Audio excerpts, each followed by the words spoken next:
নিশ্চয়কৈ ৰাজদীপ ৰাতিপুৱাৰ পৰা দেখিবলৈ পোৱা গৈছে এক প্ৰকাৰ লোকাৰণ্য পৰিৱেশ ৰঙীন হৈ পৰিছে শ্ৰী শ্ৰী দৌল গোবিন্দ মন্দিৰৰ প্ৰাংগণ। আমি পোনপটীয়াকৈ পৰিৱেশটো দেখুৱাম, কাৰণ দৌল গোবিন্দ মন্দিৰ বুলি ক'লে যি ইতিহাস, সেই ইতিহাসৰ কথা মনত আহে প্ৰতিগৰাকী ভক্তৰ, আৰু প্ৰতিগৰাকী ভক্তই আজিৰ দিনটোত পুৱাৰ ভাগৰে পৰা ইয়াত ভিৰ কৰা পৰিলক্ষিত হয়, মহাপ্ৰভুৰ চৰণত পূজা অৰ্চনা কৰা পৰিলক্ষিত হয়। আৰু সেই একেই পৰিৱেশ আজি দেখিবলৈ পোৱা গৈছে। বিভিন্ন প্ৰান্তৰ পৰা অহা যিসকল ভক্ত, সেই ভক্তসকলে প্ৰৱেশ কৰি পোনপ্ৰথমে সোঁফালে থকা যিটো গৃহ আছে, বন্তিশালা আছে, সেই বন্তিশালাটোত পোনপ্ৰথমে ভক্তসকলে ইয়াত বন্তি প্ৰজ্বলন কৰে, আৰু বন্তি প্ৰজ্বলন কৰি ভিতৰত অৰ্থাৎ মূল যিটো মন্দিৰ আছে, সেই মূল মন্দিৰত মহাপ্ৰভুক তাত সেৱা অৰ্চনা কৰা হয়। আমি ভিতৰলৈ সোমাই যাম, পৰিৱেশ দেখুৱাম। যথেষ্ট লোকৰ সমাগম দেখিবলৈ পোৱা গৈছে। পুৱাৰ ভাগৰ পৰা সেই একেই পৰিৱেশ এতিয়াও অব্যাহত আছে। বিভিন্ন প্ৰান্তৰ পৰা অহা ভক্তসকলে এইধৰণে ফাকু সানি ইয়াত হোলী উদযাপন কৰিছে। কিছু সময় পাছতে ইয়াত মহাপ্ৰভুক ফাকু দিয়াৰ যি পৰ্ব, সেই পৰ্ব আৰম্ভ হ'ব। দুবাৰ যিহেতু ফাকু দিয়া হয়, পুৱাৰ ভাগতে এবাৰ ফাকু দিয়া হৈছে, আৰু এতিয়া কিছু সময় পাছতে দিয়া হ'ব, পুনৰবাৰ ফাকু দিয়া হ'ব। গতিকে খুব সুন্দৰ পৰিৱেশ দেখিবলৈ পোৱা গৈছে দৌল গোবিন্দ মন্দিৰত। প্ৰতি বছৰৰ দৰে এইবাৰো 5 দিনীয়াকৈ আয়োজন কৰা হৈছে দৌল গোবিন্দ মন্দিৰত এই ফল্গু উৎসৱ বা দৌল উৎসৱ। আৰু এই দৌল উৎসৱৰ মাদকতা যথেষ্ট আছে, কাৰণ দৌল গোবিন্দ মন্দিৰত বিশ্বাস কৰা হয়, জনবিশ্বাস আছে।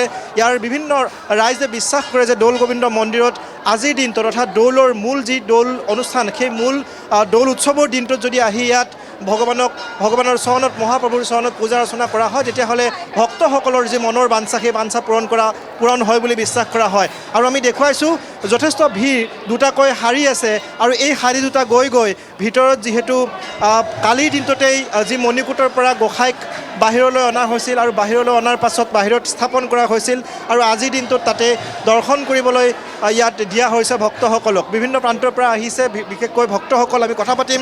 ক'ৰ পৰা আহিছে আপোনালোকে? আপনি ওজন বেয়াৰ কেনেকুৱা লাগে আজিৰ দিনটোত ইয়াত? এইটো ভাল লাগিলে। এইটো ক'ৰ পৰা আহিছে তুমি? গুৱাহাটী হেংৰাবাৰী। কেনেকুৱা লাগিছে? ভাল লাগিছে।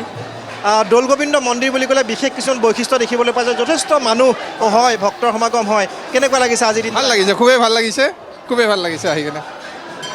প্ৰতিগৰাকী লোকৰ মুখতে দেখিবলৈ পোৱা গৈছে আধ্যাত্মিক ভাৱধাৰা, কাৰণ এই দিনটোত বিশেষকৈ আজি মূল অনুষ্ঠান, যিহেতু 5 দিনীয়াকৈ এই যি দৌল উৎসৱ, এই দৌল উৎসৱ অনুষ্ঠিত হৈছে, কিন্তু আজি হৈছে মহাস্নানৰ মূল পৰ্ব। গতিকে এই মূল পৰ্বটোত দেখিবলৈ পোৱা গৈছে বিভিন্ন প্ৰান্তৰ পৰা অহা ভক্তসকলে ইয়াত ভিৰ কৰিছে। তাৰ সমান্তৰালভাৱে আমি যদি কওঁ যে কিছু সময় পূৰ্বে ফাকুৰ যি উৎসৱ, সেই ফাকুৰ উৎসৱো হৈ গৈছিলে, আৰু ইয়াত আয়তীসকলে অংশগ্ৰহণ কৰিছিল। কিন্তু এইখিনি মতে দেখুৱাইছোঁ এক প্ৰকাৰ মূল মন্দিৰৰ ভিতৰৰ পৰিৱেশ, এয়া লোকাৰণ্য পৰিৱেশে বিৰাজ কৰিছে।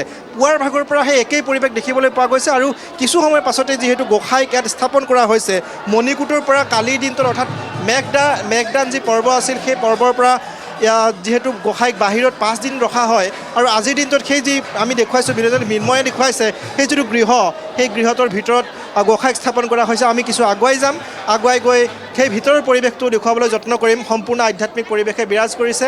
ইতিহাস প্ৰসিদ্ধ প্ৰায় 150 বছৰীয়া পুৰণি এটা মন্দিৰ, আধ্যাত্মিক মন্দিৰ, আৰু এই দৌল গোবিন্দ মন্দিৰত প্ৰতি বছৰৰ দৰে এইবিলাক সেই একেই পৰিৱেশ দেখিবলৈ পোৱা গৈছে। আমি ভিতৰৰ পৰিৱেশ দেখুৱাবলৈ যত্ন কৰিছোঁ, য'ত মহাপ্ৰভুক ইয়াত আসনত ৰখা হৈছে, বাহিৰত উলিয়াই ৰখা হৈছে।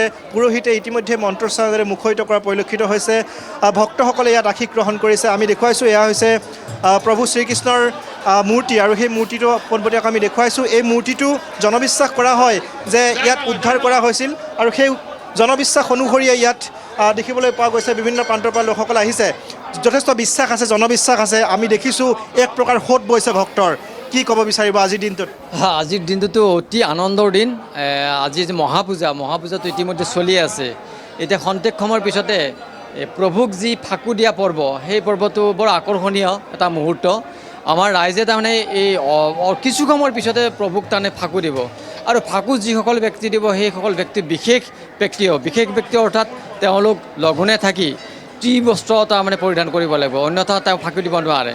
আৰু ফাকু দিয়া পৰ্বটো আমাৰ দুবাৰকৈ হ'ব, সন্ধিয়া এবাৰ হ'ব আৰু দুটাকৈ হোম হ'ব। প্ৰথম হোমটো প্ৰায় 1:30 বজাত হ'ব, তাৰপিছতো সন্ধিয়া হ'ব। গতিকে আজি গোটেই এতিয়া ইমান ভক্ত আজি ইয়াত পদাৰ্পণ কৰিছে। এই ভক্তৰ পদাৰ্পণে আমাকো উৎসাহিত কৰিছে, আৰু সকলোৱে যাতে ৰং ৰহস্যৰ মাজত জীৱনটো অতিবাহিত কৰিব পাৰে, সকলোৰে সুন্দৰ হওক, স্বচ্ছ হওক, জীৱন হওক, তাকেই মহাপ্ৰভুৰ শ্ৰীচৰণত প্ৰাৰ্থনা জনাইছোঁ। ধন্যবাদ জ্ঞাপন কৰিছোঁ। মই পুনৰবাৰ পৰিৱেশ দেখুৱাম। মৃন্ময় আছে, মৃন্ময় দেখুৱাব।